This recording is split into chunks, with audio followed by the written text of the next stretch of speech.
sujet assez intéressant, donc, qui était déjà introduit par Sylvain, le fait que je lui dis qu'il y a beaucoup de questions, c'est sûr. Un mélange qui est assez complexe et en même temps assez attrayant, qui est un peu le mélange entre la cybersécurité et l'IA. C'est vrai qu'IA existait depuis un moment, mais avec le trend du GPT, pas dire forcément de ChatGPT, qui a fait accélérer ce trend-là, fait aussi beaucoup de cas d'utilisation, d'innovation sur le terrain, qui inclut aussi la cybersécurité. On a vu un peu un exemple concret sur la partie OSINT. Maintenant, le vrai challenge qu'on a aujourd'hui par rapport à ce mélange entre IA et cybersécurité, c'est qu'on a vraiment deux trains. Il y a un train qui est comment sécuriser l'IA, et il y a un train qui est comment utiliser l'IA pour la cybersécurité. Je vais prendre un et pour ça, non, je crois, Sylvain était déjà présenté, mais très rapidement, je présenterai aussi le cher intervenant, donc je commencerai par vous, Mathieu Gamu, qui est président fondateur de Privacy and Impact, une société d'expertise en protection de données. Et ce qui est assez intéressant dans le profil de M. Gamu, c'est un mélange assez attrayant entre la partie scientifique et la partie juridique. Donc on essaie un peu de voir un peu les deux volets. I will also present Romeo Ireland, futurist, strategic. You have capable multiple positions. The introduction will be in English. I will try to translate on it. You have been cybersecurity and transformation design at Accenture in both markets, the US one and the European one. Head of cybersecurity, Montar. The list is so long, and of course, member of EI working group at the prestigious Cloud Security Alliance. Also, Sylvain, donc vous avez déjà fait la présentation, mais très rapidement, donc, moi je vous appelle Monsieur Ozit. Il nous a fait une présentation très attrayante l'année dernière, où la salle était vraiment bouche bée. Vous avez refait un peu la même chose cette année-là, on aura un strike l'année prochaine, j'espère. Et donc il est fondateur, CEO de Epios, qui est un outil d'OSINT. On vient de voir tout à l'heure que, comme vous avez mentionné, il y a une version gratuite que j'ai déjà testée, c'est assez éblouissant. Et aussi, pour ne pas oublier, c'est cofondateur aussi de l'une des grandes communautés internationales de OSINT FR. I will ask first to introduce these topics, to review a question about are the AI more an ally or is threat? If it's opportunity, or how we can position, how we can balance both of them between cybersecurity and AI. Thank you very much. But before I dive into this answer, I would like to first thank you, the organizers of this event, Matek, Ecole High Tech, CNDP, and everyone that's in the audience. Clearly there is a big interest for not just cybersecurity, the technology side, not just AI, but there's the human resources, the ability of Morocco to go from the way it was when it started to where it is today, where it's a leader it's actually a leader of the world in car manufacturing, right? And that means that there needs to be an infrastructure for trust and safety and security within its financial market so that the country itself can grow beyond its own borders. And thank you very much for this opportunity. Now, for this question, yeah, is AI a friend or a foe, right? I think in our world today of polarization, I think polarization is very dangerous to approach questions such as, is AI a threat to cybersecurity? Because polarization, as you see, America in itself is being torn apart by polarization, and I think we cannot do this with technology. AI is a powerful tool, and I put a line underneath tool because it is a tool, right? It does a lot of things faster than us, better than us, more efficient than us, which earlier today, it was mentioned, the future of AI. Mr. Saad talked about it. It makes me think about the possibility of identity, the possibility of not having to work, the possibility of someone else doing all the things that you don't want to do, but yet our society is still running. That's the good things of AI. So it is a friend.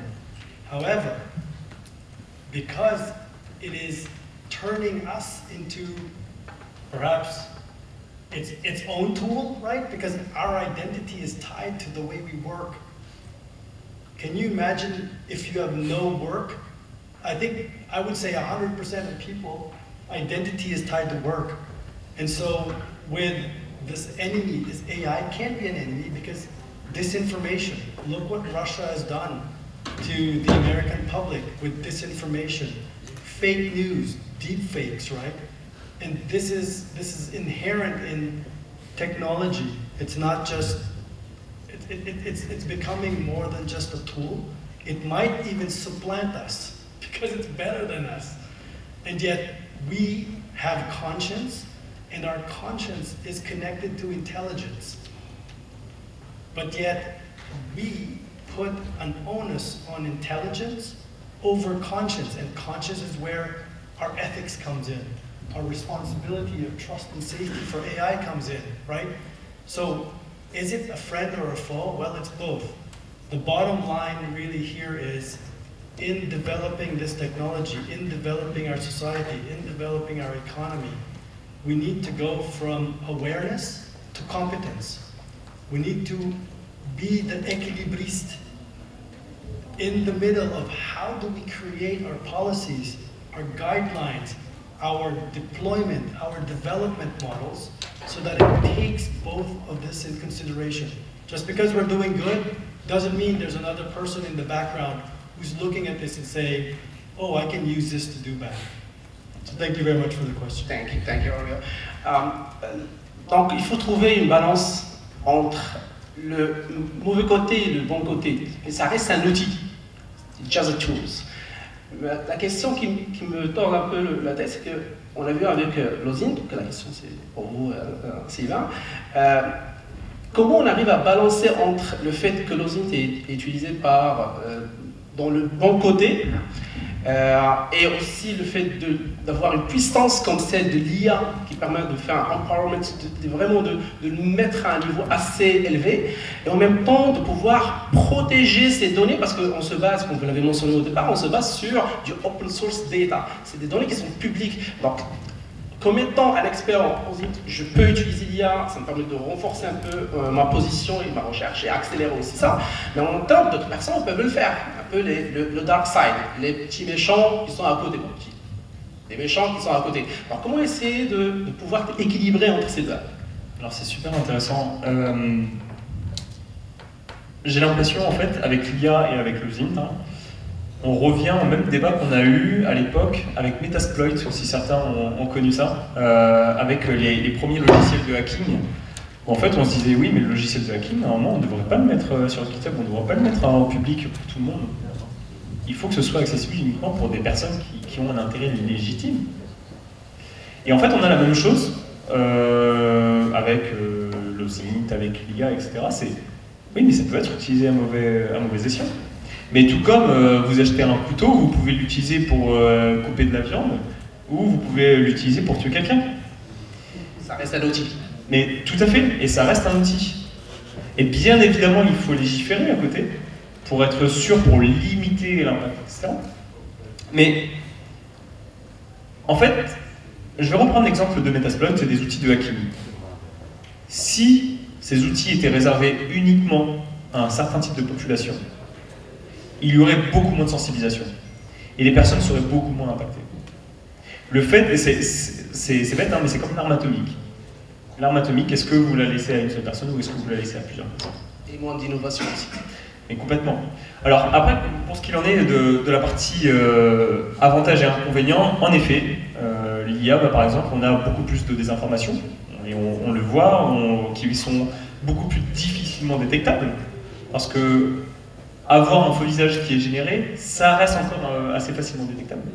Mais en revanche, et vous le voyez beaucoup avec des campagnes de désinformation de plein de pays, vous allez avoir des réseaux de bots qui vont être utilisés, bien évidemment, mais au lieu que, il y a 5 ans, il y a 10 ans auparavant, c'était toujours les mêmes messages qui étaient postés, c'était du copier-coller, là on a vraiment quelque chose qui change, qui diffère avec des vraies personnes qui sont faites, enfin, avec un semblant de personnes, avec un semblant de personnalité qui sont faites. Et oui, c'est super intéressant sur ça. Et on a aussi des photos, des clichés où en fait on dit passer de manifestation, c'est ce genre de choses, alors que pas du tout. Donc c'est toujours un peu le fait que c'est un outil qu'on peut utiliser, comme vous l'avez mentionné, comme un couteau, pour une bonne utilisation pour une autre. Mathieu, au niveau, je prendrai un peu une phrase qui m'a vraiment accroché par rapport à l'intervention de M. Romain Salojdi, qui est on régule l'usage de la technologie. On ne régule pas la technologie elle-même, c'est l'usage en elle-même.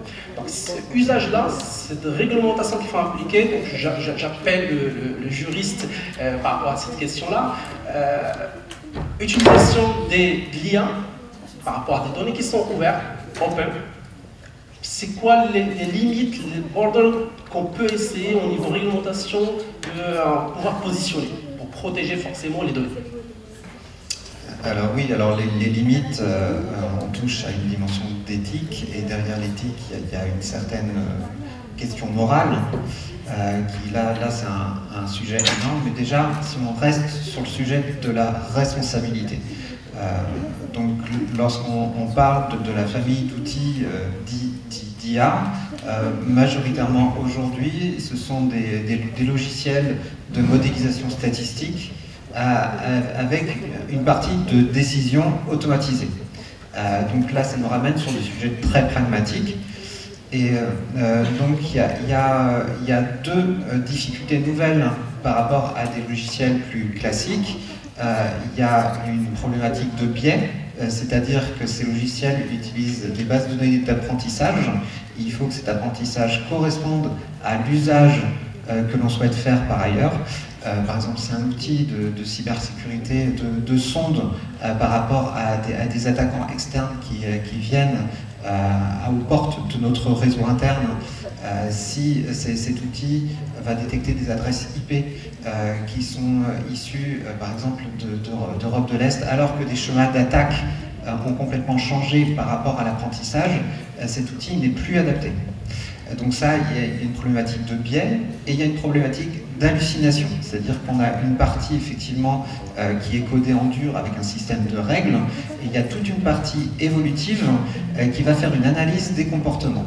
Et on voit qu'il y a par exemple plusieurs schémas d'attaque. On va avoir d'une part des attaquants qui vont faire du ransomware, dont on a parlé donc, lors de la première intervention, les ransomware d'un côté et du phishing. Donc ransomware, comment bloquer tout un système d'information, et du phishing, comment faire des actions en interne.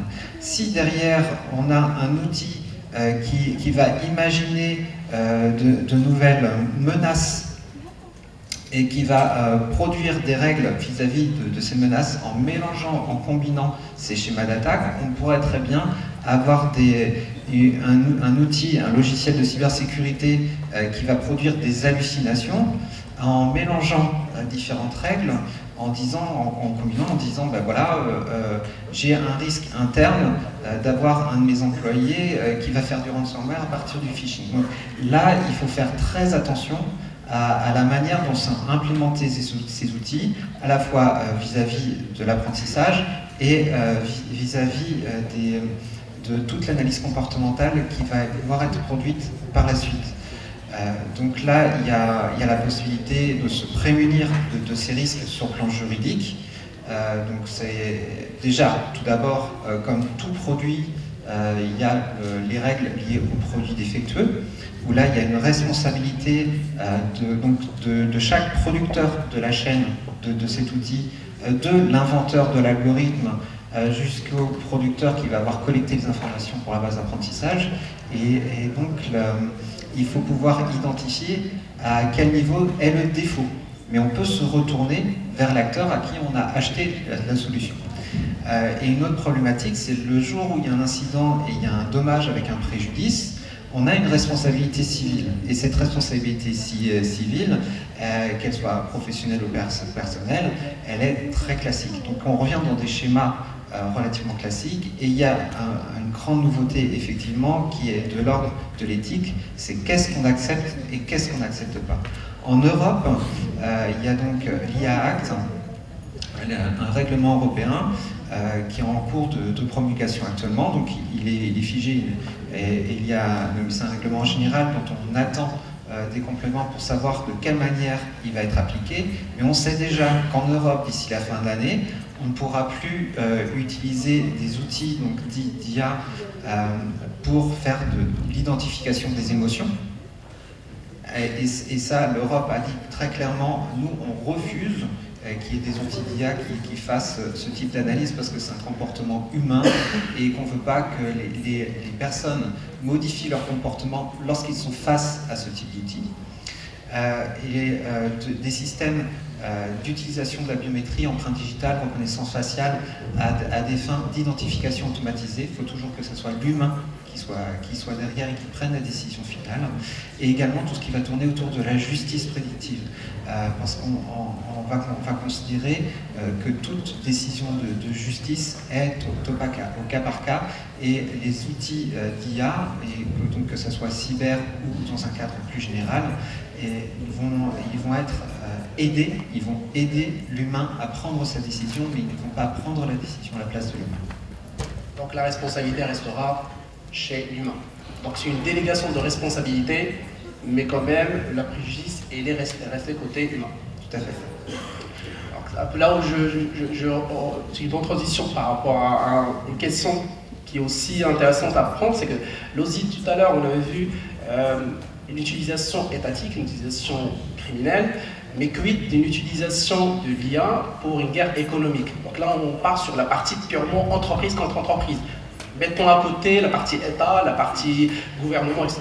Là, c'est économie contre économie, grande entreprise contre grande entreprise. On veut utiliser ESINT, on va utiliser ça avec l'IA. Donc, il y a aussi toute la partie données comportementales, analyse comportementale, démarching, etc.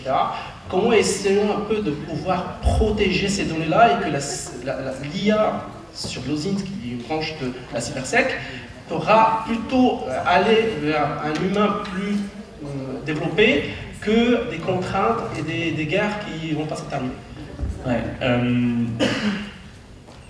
moi, auparavant, j'ai fait beaucoup d'ingénierie sociale, de social engineering.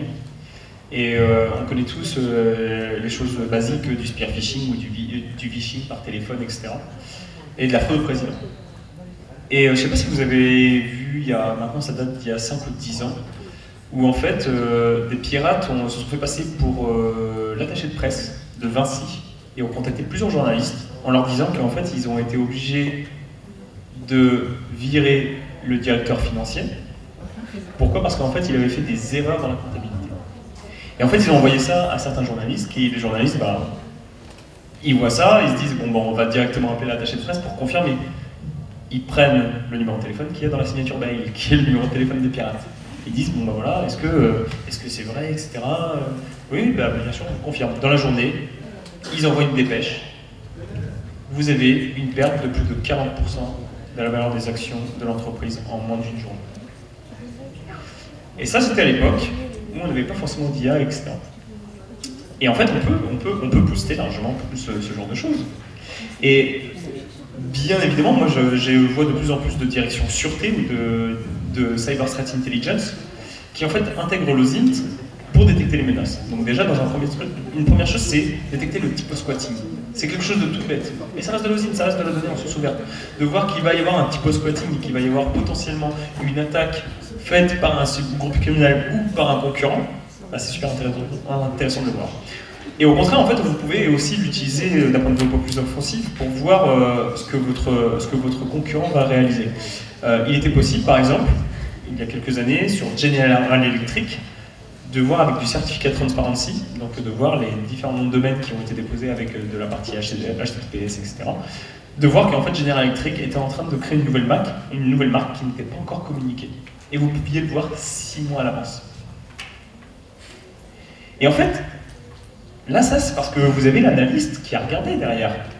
Vous avez l'analyste qui s'est dit, ok, bah, peut-être qu'on va essayer de voir comme ça, et si vous mettez une IA, si vous mettez une IA qui va manger l'ensemble des, ce qu'on appelle TTP, Techniques, Tactiques and Procedures, mais qui ont été faits par le concurrent quand ils ont créé une nouvelle marque, de voir l'ensemble, quel est le process qui a été mis en place. Et bien en fait, elle va pouvoir créer des règles de détection, de voir quels sont les comportements qui sont des signaux faibles pour ça. Et en fait, comme l'a dit mon collègue, ça reste un outil. Ce ne sera pas l'outil magique qui va vous dire en mode oui, c'est comme ça, comme ça. Non, c'est un outil qui va vous permettre d'accompagner vos équipes, etc. Et en fait, la possibilité, elle est gigantesque aussi bien dans le monde de la sûreté que dans le monde de la cyber intelligence. Merci. Yeah. I say that AI and OSINT can be very useful, of course, but it can be useful for safety and also for cyber threat intelligence, because you can, for example, detect all the TTPs that are used by your competitors. For example, if they create a new brand and so on, and then the AI can feel that kind of stuff. You know, I mean, not feel, but can understand that kind of stuff and can help the analyst, the cyber threat intelligence analyst, for example, to detect new TTPs and so on of the threats, but also can help the competitive intelligence analyst to detect the brand, the creation brand of the competitors and so on, in a nutshell.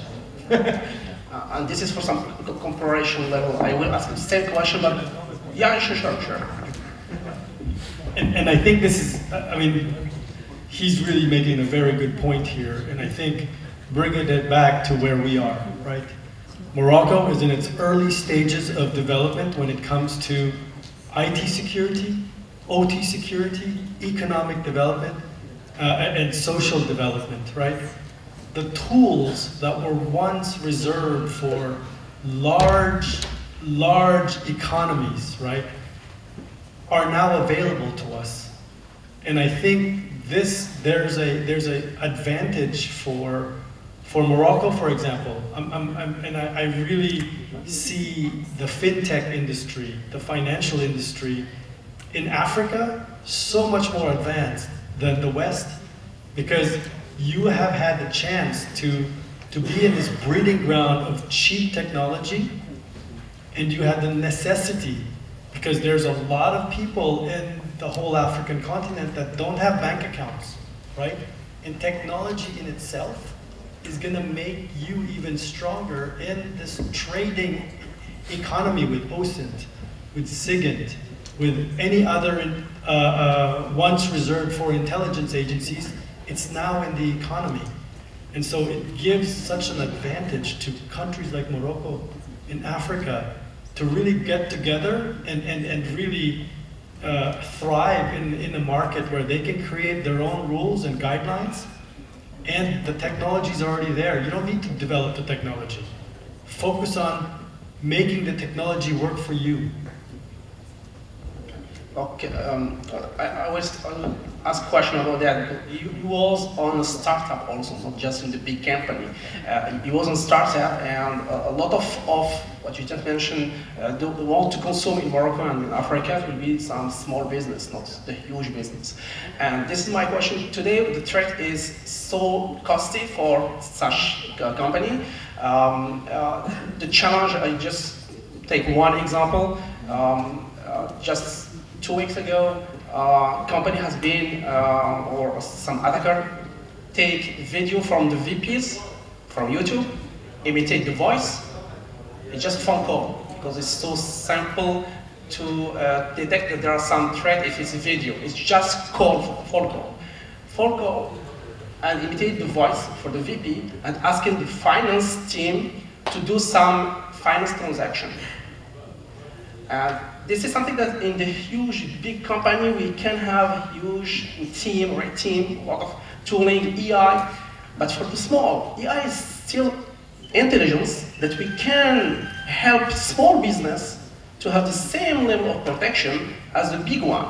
Because the big one has the bill to pay a huge consultant company to secure the infrastructure. But how about the small one? They don't have the same money to do it.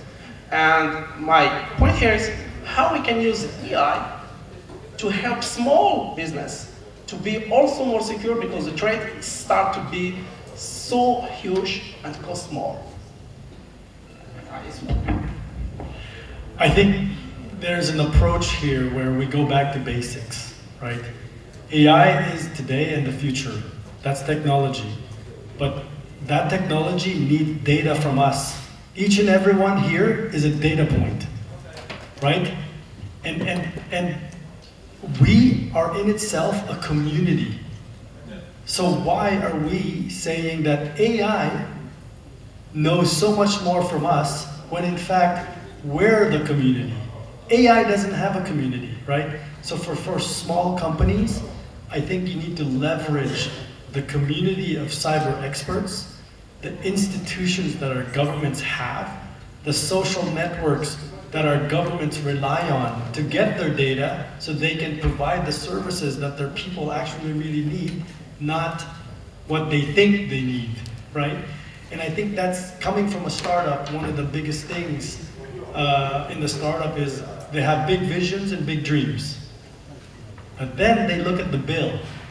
You know, this menu is too expensive for me to eat, and so I'm just gonna do X, Y, Z that is so, yeah, it's the cheese and the bread perhaps, but not the main course.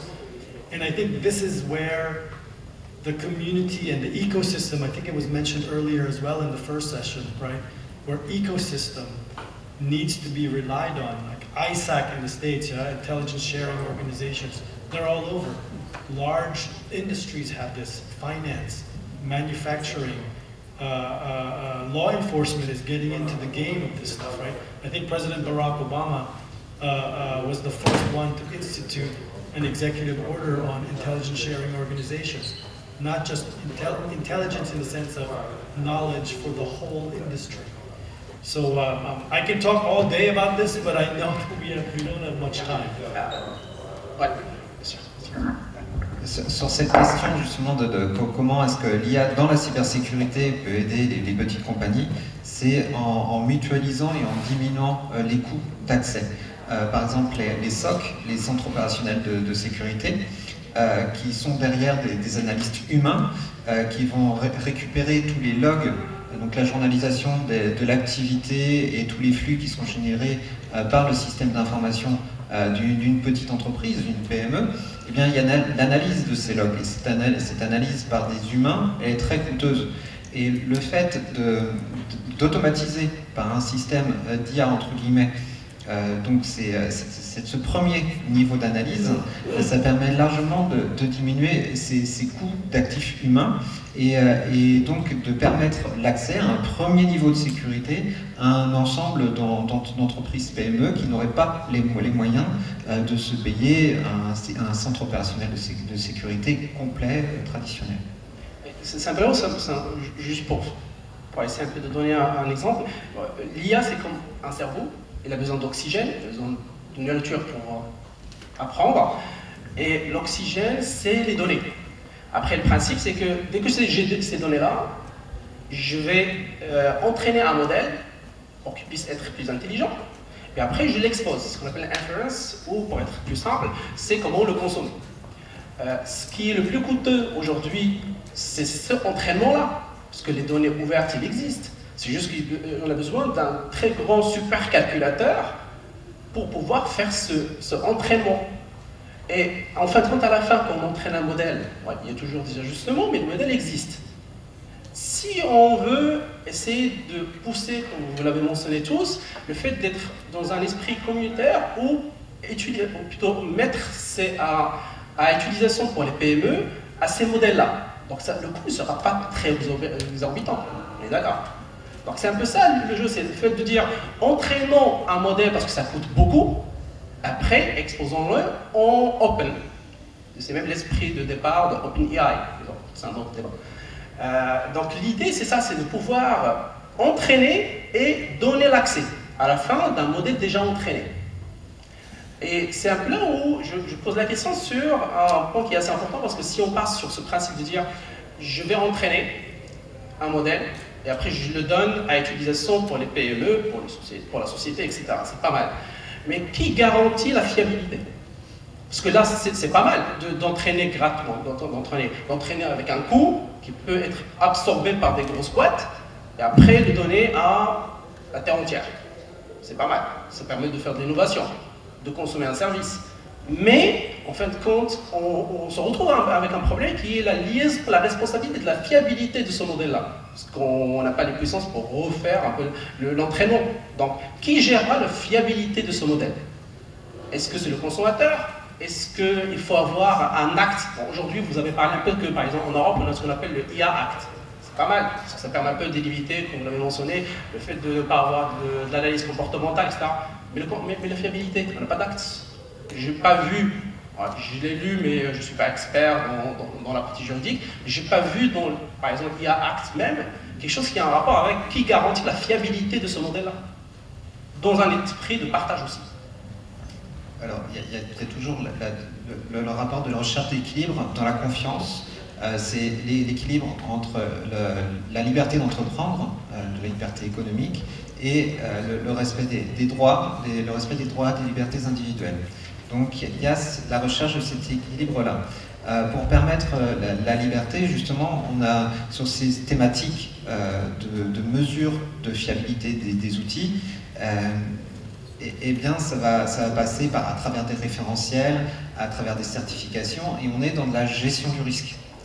Le côté réglementaire, il est plus là pour dire où se trouve la limite de ce qu'on a le droit et pas le droit de faire. Donc il y a la défense des libertés individuelles d'un côté, et puis il y a tout ce qu'on a le droit de faire et la confiance entre les différents acteurs. Donc les référentiels aujourd'hui de mesure, ils sont très complexes à mettre en place parce que notamment il y a des systèmes, les systèmes à base de modélisation statistique, à base de transformers, on ne comprend plus trop au bout d'un moment quand on a des systèmes multicouches. On place un algorithme et l'algorithme il se débrouille avec les données qu'on lui donne à intégrer. Et entre chacune des couches, il y a des paramètres.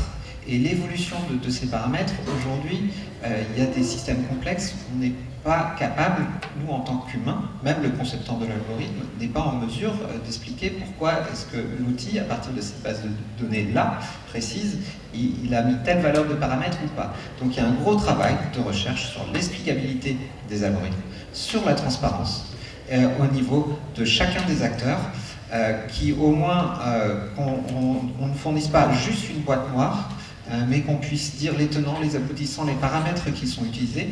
Moi, en tant que RSSI, dans une entreprise, lorsqu'on me dit, lorsque la DSI me dit, ben voilà, on a mis tel outil qui fait l'analyse des flux de données, qui bloque les emails. Ben, ok, il bloque les emails, mais pour quelle raison il va bloquer cet email-là et pas un autre? Ah ben on a placé le curseur et tout. Oui, d'accord, mais derrière le curseur, quels sont les paramètres qui sont utilisés pour que moi je puisse identifier les menaces et faire ma bonne évaluation du risque? Pourquoi est-ce que quand je déplace le curseur d'un chouïa, là l'email va passer et pas juste précédemment? Et ça, en tant que responsable de la gestion du risque dans une entreprise ou dans un organisme public, c'est une question très compliquée à l'heure de l'utilisation de ces outils qui sont des boîtes noires. Alors, je donne une anecdote rapide, c'est que ça fait des années au moment où Google il a commencé à prendre un peu de largeur sur le marché, on l'appelait au Maroc le Hajj Google. Hajj, on le dit en général, quelque chose qui a une sagesse. Parce que c'était rapide, c'est qu'à la place de lire beaucoup de bouquins, on tape la recherche et ça passe. Avec GPT, je crois, d'ici peu, on aura le Hajj GPT au Maroc, parce qu'on va juste poser la question et avoir foi qui va faire la bonne réponse. Et c'est un peu là le problème de la fiabilité, c'est trust for the answer. And this is my last question. We have just less than 3 minutes, one minute per one. What is your opinion about the accuracy of the result of EI today? It's pretty bad. I think there's so much more for something we say artificial intelligence. It's really not intelligent. There's so much more work that needs to be done for AI. I mean, at the Cloud Security Alliance, we're working heavily on frameworks for AI, and a lot of the research that we do, it really, I mean, at best, 30–40%. I think AI is a good tool. Use it, but check your homework. Thank you, Will.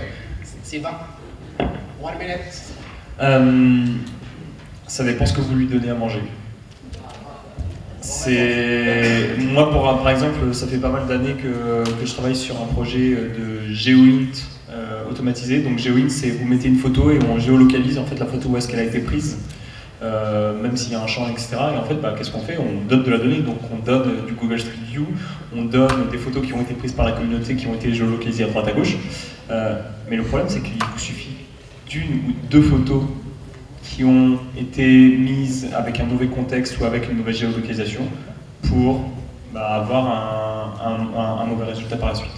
Donc ça s'améliorera, enfin on a eu une explosion et vraiment on a eu une amélioration au fur et à mesure, et moi je suis assez confiant sur le fait que ce sera de plus en plus efficace. Mais ça dépend ce que vous lui donnez à manger. Mathieu? Alors les outils d'IA dans la cybersécurité sont vraiment très pratiques parce qu'ils permettent de mieux identifier et de combler certaines vulnérabilités qu'on a. Toutefois, dans la gestion du risque, il y a l'identification de ces menaces, et il y a un besoin de transparence et de confiance envers les différents acteurs, parce qu'on va aller chercher des compétences qu'on n'a pas en interne à travers ces outils. Et donc, il faut pouvoir faire ce bon schéma d'analyse du risque, de produire des études donc des études en interne. Donc l'auditabilité des outils qui sont utilisés, c'est super important, pour derrière permettre une bonne sensibilisation des acteurs qui vont utiliser cet outil et des métiers. Et derrière, c'est pour permettre justement d'être sûr que les mesures qu'on a prises, ce sont les bonnes mesures de sécurité, et d'avoir un système qui soit résilient. Merci beaucoup. Bon. Une question. Vous avez parlé de l'intelligence artificielle, des avantages, oui, le travail. Qu'est-ce qu'on deviendra dans la généralisation de l'utilisation de l'intelligence artificielle? Vous parlez sur le futur. C'est que, ok, on se projette sur quelques années, il y a de l'IA, il y a des plus intelligences que nous. Oui. Mais il y a déjà une réponse, c'est que la responsabilité restera chez l'humain. Ça ne passera pas chez l'IA. Et il prendra des petites décisions, mais la responsabilité restera humaine.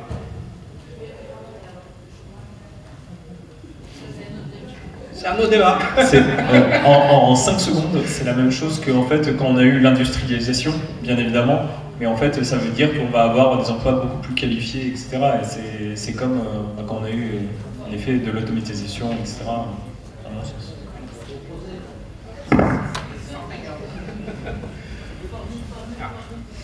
Bon, à votre nom, je remercie notre cher panel, c'était vraiment très riche, merci infiniment, et je rends la main à notre cher... je crois que j'étais bien dans le timekeeping, ouais, c'est 2 minutes, comme ça va. Merci infiniment. Merci.